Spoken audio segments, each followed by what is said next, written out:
Welcome to Petti Pest Control's educational training session. Today, we will delve into and comprehend fundamental chemical properties.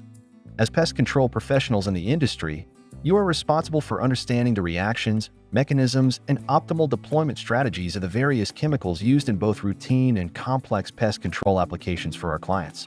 While you have received prior training on safety protocols, label usage, and the use of personal protective equipment (PPE), we will now explore the fascinating realm of chemistry in greater detail. Let's begin with the fundamental chemical properties. For key characteristics relevant to their application and efficiency in pest control are as follows.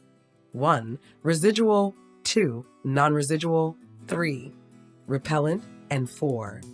Non-repellent. All chemicals exhibit one of these properties, and comprehension of their mechanisms is essential for effective pest control applications. Okay, to demonstrate these properties, I'm going to use some graphics. Non-residual chemicals are normally quick knockdown products that disappear as soon as they are released. While they may be powerful depending on the product, they have no residual, they don't last.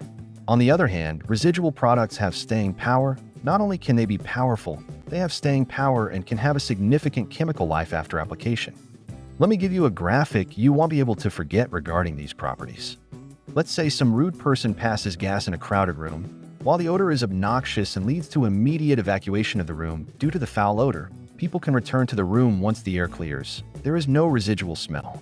As opposed to a large dog enters the room, takes an enormous dump, and again the odor is horrible. Again, people evacuate the room, however, as long as the poop is not cleaned up, the odor will remain because it has residual. No way are people going back in that room until it is cleaned up. Graphic, yes, but I bet you will not forget that illustration. Well, that was a big graphic, but it did drive the point home, so let me take advantage of that same optic, as gross as it was to explain repellent and non-repellent. In examining the properties of both repellent and non-repellent products, it is evident that they function effectively, albeit through distinct mechanisms, and are applicable in specific scenarios. However, they may also prove less effective in other situations. Both repellent and non-repellent products are capable of eliminating insects. The key distinction lies in the speed of action. Repellents offer rapid and immediate results. Both types can be either residual or non-residual in their effects. Conversely, non-repellents operate with a delayed action, employing a more stealthy approach. One might say they operate like the phrase, silent but deadly. The insects are unaware they are in a kill zone until the effects have spread throughout the colony, rendering the situation irreversible. While non-repellents appear to offer a strategic advantage, it is important to note that repellents are advantageous in certain applications, as will be demonstrated throughout this course. Because non-repellents are stealthy, it allows the infected insects to transfer the chemistry to the other members of the colony. Once you have the main colony under control, now it is time to deploy the repellent products to keep them away and out of the structure. Let us now consider another significant factor when evaluating the repellent versus non-repellent characteristics of the products we utilize. Both are pertinent and essential as we, as pest control professionals, develop our treatment strategies. Repellent properties are often employed as flushing agents rather than curative treatment plans, resulting in the killing and repelling of pests. However, while this approach provides a contact kill, the insects it repels merely avoid the area until the product degrades. Subsequently, they can re-enter the area, leading to warranty calls because the issue has not been resolved. This constitutes a band-aid treatment approach rather than a cure. Consequently, consumers lose patience and attribute poor treatment to the company due to the problem's recurrence. Conversely, non-repellent products employ a stealth approach. The product is applied, and because it is non-repellent, the insects are unaware they are entering the treated zone. Instead of causing immediate contact kill, the product infects the insect with a chemical, which then returns to the nest. At the nest, the product is disseminated through feeding and grooming, achieving the transfer effect and infecting the entire colony. This method provides a complete eradication, a curative approach. This slow kill is the preferred treatment, particularly for initial infestation applications. Okay, to illustrate the properties of repellent and non-repellent products, we will employ some visual aids. We will focus on a scenario involving a customer whose home is experiencing persistent ant infestations. To demonstrate the repellent characteristics, we will simulate the application of a small, localized treatment of repellent chemicals. The ant colony will dispatch worker ants to search for food. As they forage, they encounter the treated area. Some ants will recognize the repellent substance and either retreat or navigate around the treated zone. Those that venture into the treated area will perish quickly, unable to transfer any product to other colony members. The deceased ants also act as a warning signal, deterring other ants from entering the same area. However, the worker ants that circumvented the treated area remain unaffected, continuing to forage for food and, consequently, invade the home. With minimal product transfer or impact on the colony, the ant population will regenerate, leading to an escalating ant population and, ultimately, a recurring issue for the customer.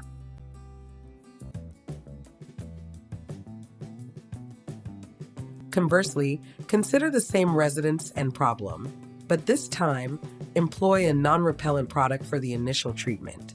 For illustrative purposes, let us assume the technician treated the same area. The colony, as before, dispatched workers to forage for food.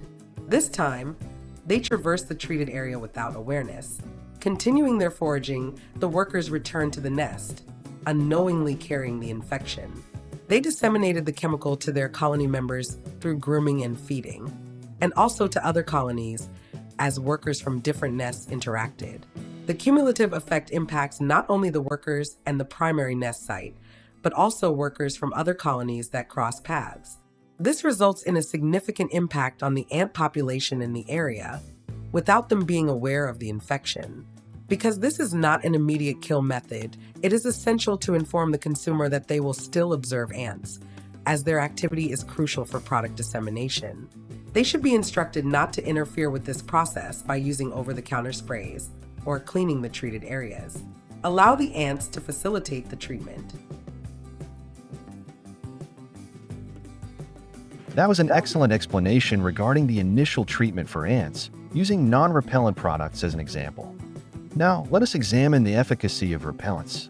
It is important to remember that repellents provide a quick kill and, as their name suggests, repel insects through a combination of killing them, making them ill, and acting as a barrier. Therefore, it makes logical sense to use non-repellents as a curative measure to eliminate ants from the house and surrounding structures, ensuring they do not return. Following the initial treatment, implement perimeter pest control using a residual repellent. Note that I specified a residual repellent, as we require both staying power and repellent capabilities to deter any new infestations. When new colonies enter the kill zone, they will either be eliminated upon contact, repelled by the chemical properties, or simply move away from the protected structure. Pesticides have a finite chemical life, and the barrier will gradually degrade, depending on weather conditions, sunlight, and other factors. Therefore, the barrier must be re-established approximately every 90 days. In conclusion, you now understand how repellent and non-repellent products function in synergy. You should now be familiar with the functions of residual, non-residual, repellent, and non-repellent, and how each associates with chemical properties. The pest control industry is a rewarding field, offering opportunities for growth and success for those who approach it with dedication. While it can be complex and challenging, this is true of many professions. The key is to maintain a professional approach. I wish you the best of luck with the exam. Remember to read each question carefully and consider your response thoughtfully.